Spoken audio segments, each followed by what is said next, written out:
ត្រូវចេះក្តោបក្តាប់ឱកាស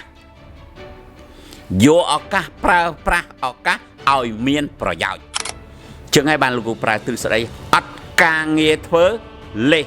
ឡាក់បានការងារធ្វើលេះលោះពាក្យនេះចាំទុកចឹងបើមានសមត្ថភាពហើយមានបទពិសោធន៍ហើយមានឱកាសហើយត្រូវចេះក្តោបក្តាប់ឱកាសយកឱកាសប្រើប្រាស់ឱកាសឲ្យមានប្រយោជន៍ឱកាសមកដល់គ្រប់គ្នា